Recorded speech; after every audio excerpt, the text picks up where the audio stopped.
Hello and welcome back to Quick Test Tuesday here on Sparkling Autos, and this week we have Garage Therapy 1 Snow Foam version 2.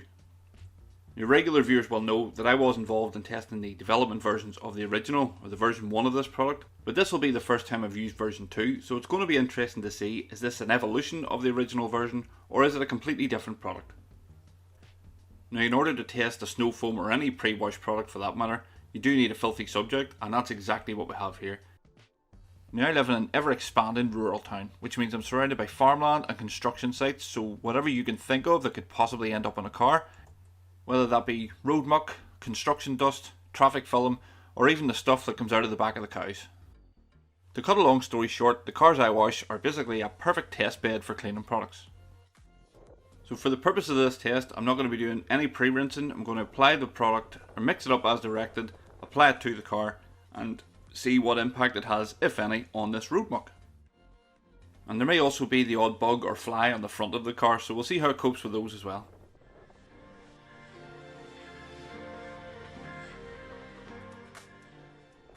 I think it's safe to say we've established the car's dirty, so let's get the product mixed up, get it on the car and see what it can do. Now, one of the supposed biggest issues with version 1 of this foam was its apparent incompatibility with the MJJC foam lance. Now, a lot of people have their own opinions in that matter, so we're not going to go into that today. That's not what this video is about. But as a byproduct of the changes which have been made to the snow foam, those issues should no longer be apparent. And as I always like to say, well, there's only one way to find out.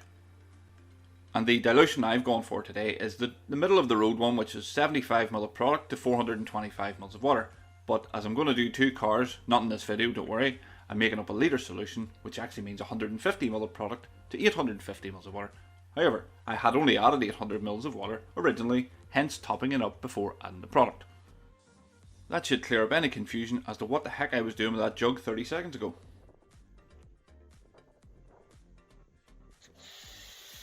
On we go then, quite literally in this case, and for anybody who's curious, the adjustable nozzle at the top of the lance is set to full. And anybody with experience of applying the version 1 of the foam through the MJJC lance might instantly see that there is a huge improvement here. It doesn't have that thick marshmallow-like foam, which was basically like a dry foam. It was being over-atomized, there was too much air being added to it, and it wasn't really doing anything. It wasn't making an impact on the dirt below. Because for a pre-wash product to have any sort of impact on the dirt, it needs to be wet. It needs to be a wet product. It needs to soak into the dirt that's there. And if the foam's too dry, that simply won't happen. It'll be too dry, heavy, it'll drag off the car and not have any impact on what's underneath it. Whereas this, as you can see, it's a much wetter foam. Now, these issues were easily overcome with the first version by simply dialing back your lance. But as I said, we're not going to go into that in this video. Enough people have made videos trying to explain that, so we'll just move on and we'll see what version 2 is like.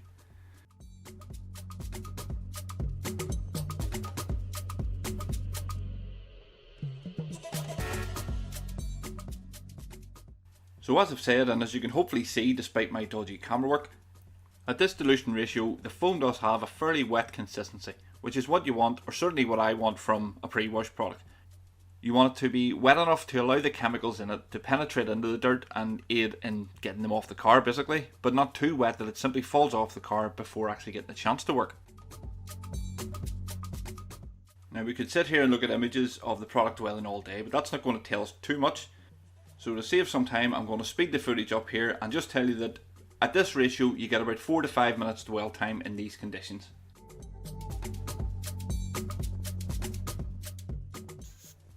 So we'll get cracking with the rinsing process. I'm not going to speak for the first few seconds of this. I'm going to let you just see it coming off yourself and form your own opinion, and then we'll look at it in a bit more detail.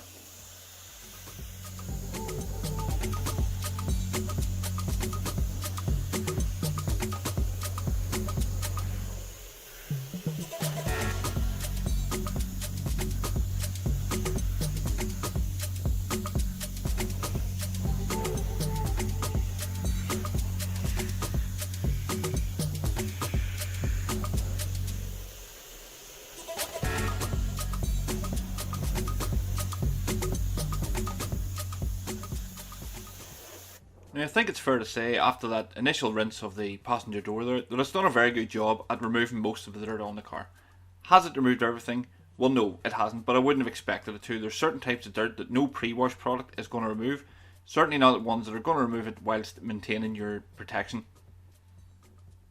But what it seems to have done, and certainly the least you would expect from a pre-wash product like this, is to remove the vast majority of the dirt. Certainly at least to remove enough so that you can go in with your contact wash without the risk of inflicting further damage to your bodywork. But I shall go and rinse the rest of it off, and then we'll take a closer look and see what impact it's had on the other areas of the car.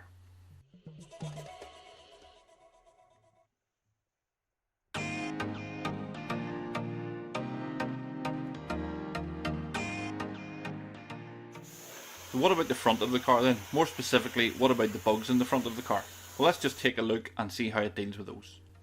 Now granted there weren't too many bugs to begin with, but what any bugs that were there have been removed with absolutely no effort whatsoever. Now don't get me wrong, I'm not going to make some claim that this is going to replace all your dedicated bug and whatever removers. I'm simply saying that on this occasion, the bugs that were on the front of the car are no longer on the front of the car after using this.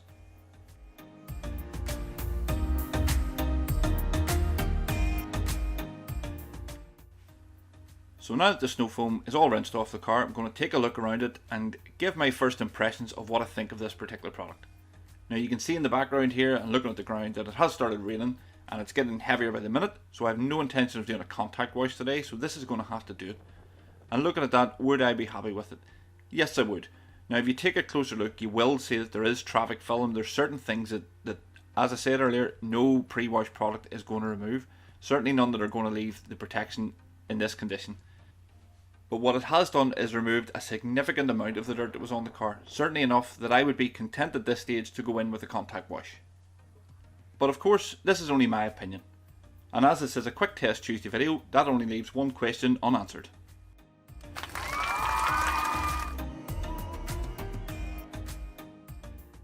Well, to be fair, I think I was answering that question as I went through the video. So as I knock over the Kärcher micro cut, I'll just confirm my thoughts that I do like this product and I will be using it in future videos. And that is all I have to say about that. So as always, thank you very much for watching and take care.